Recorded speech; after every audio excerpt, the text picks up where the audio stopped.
1284 হিজরির আগ পর্যন্ত সারা পৃথিবীর সবাই 20 রাকাত তারাবি পড়তো। হিজরি পর্যন্ত 1284 হিজরি পর্যন্ত সারা পৃথিবীর সবার স্লোগানও ছিল 20 রাকাত, তারাবি পড়তো 20 রাকাত। 1284-তে সর্বপ্রথম স্লোগান ওঠে যে তারাবি 8 রাকাত। এটা কথা মনে রাখবেন। আপনারা যারা 8ও পড়েন, কিন্তু এই কথাটা মনে রাখেন যে 8-এর স্লোগান 1284-র আগে দুনিয়াতেই ছিল না। আরিফ বিন হাবিব খুব ফটর ফটর করেছিল। এটা বলেছে 1264 হিজরির আগে নাকি কেউ 8 টাকা তারাবি, এই আন্দোলন নাকি ছিল না। আমি তোমাকে চ্যালেঞ্জ করে বলেছি, মায়ের যদি দুধ খেয়ে থাকো 1284 হিজরির আগে তারাবি, তাহাজ্জুদ, আলাদা নামাজ, একটা দলিল তোমার বাপের ঘর থেকে হলে দিয়ে যাবে। এটা 1264 হিজরির আগে, 84 হিজরির আগে কেউ দাবি করেনি, কেউ না। যদি বুকে দাম থাকে, তারাবি না তাহাজ্জুদ, একই নামাজ না ভিন্ন নামাজ, এই বাহাসে আরিফ বিন হাবিব ওয়েলকাম, চলে আসো, রাজি আছি। তুমি আবার বলো না জানো যে জেনারেল, কারণ তুমি একাধিক আলোচনা তো বলেছো যে তুমি যে মসজিদে খুতবা দাও, যে মসজিদে আলোচনা করো, মাঝে মাঝে আলে হাদিস ছেলেরা ছোকরারা নাকি গিয়ে বলতেন বা বলেন যে আপনারা কেন বুকের পরে হাত নাভি নিচে হাত বাঁধেন, বুকের পরে হাত বাঁধা হাদিস নাকি সহি। তুমি নাকি বলে এক খুলে সব খুলে খুলে হাদিস থেকে বুঝিয়ে দাও। বেটা আমি আলে হাদিস আসো, একবার বুঝাতে, একবার বুঝাতে আসো। তারাবি তাহাজ্জুদ এক নামাজ না ভিন্ন নামাজ। রমজান মাস, কেননা আগে থেকে তারা শোরগুলো পাকিয়ে দিয়েছে। আর আমি আগে বলেছি ভালো হতে চাই, কিন্তু এই হুজুর আমাকে ভালো হতে দেয় না। আমি কত চেষ্টা করি ভালো হয়ে যাব, বারবার চেষ্টা করি যে আমার এই ভাইদের সঙ্গে ডিবেট বাহাস মোনাজারা করবো না, বারবার শুধু পেছনে খুঁচা দেয়। তো খুঁচা দিলে তো বাসঝার রেডি আছে, রেডি আছে না নাই? তুমি খোঁচাখুচি করবা, বাসঝার নেবা না, তোমাকে বাসঝার নিতে হবে।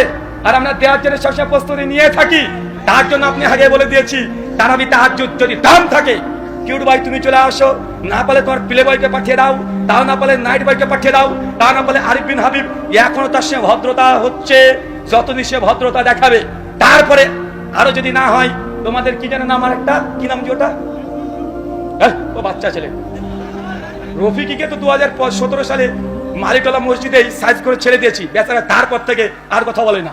লুৎফর রহমান ফরাজি ও লিস্ট থেকে আউট হয়ে গেছে, ওকে মানে মঙ্গল করে খুঁজতে হবে, ওকে দেখাই যায় না। দেখা যায় আর তামিদুল মাওলা ও গায়েব, অদৃশ্য, ও বৃহস্পতি গ্রহে বসবাস করছে এখন। কিন্তু এখন মাঝে মধ্যে একটু উঠবাই লাভ দিত, অনেকটা কমে গেছে। কিন্তু ইদানিং ফেসবুকে আবার শুরু হয়ে গেছে, বড় শয়তানগুলোকে বেঁধে দেয় রামাজান আসে, ছোট শয়তান ওরা কিন্তু খুঁচাখুচি করবে, করে কি করে না। তাই আগে থেকে জানিয়ে দিলাম, পেটি কা কুর্সি, কুর্সি কা পেটি বাঁধ लीजिए, রামাজান आ रहा है, मौसम बिगड़ने वाला है। আগে থেকে রেডি হবেন, সময় দিয়ে দিলাম, 10 দিন সুযোগ পাবা।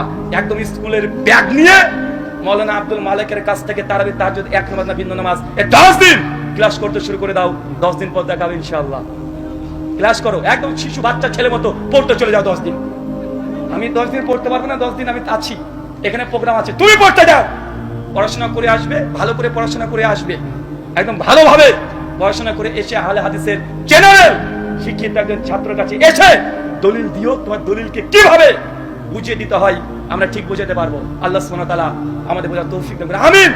ভাবেন না যে অহংকার বা গৌরব করলাম, কারণ আমি চাই আমাদের আলেম ওলামা শায়েখ মাশায়েখ এদের কাছ থেকে আমরা কি শিখি। শেখদের ডিবেটের জন্য আমি বলি, বারবার বলি, কোন শেখ মাশায়েখ তারা যেন ডিবেটে না যায়। আরে আমরা আছি, ওরকম ছুঁচো মারতে কামান ব্যবহার করার দরকার নাই, মশা মেরে হাত বন্ধ করার দরকার নেই।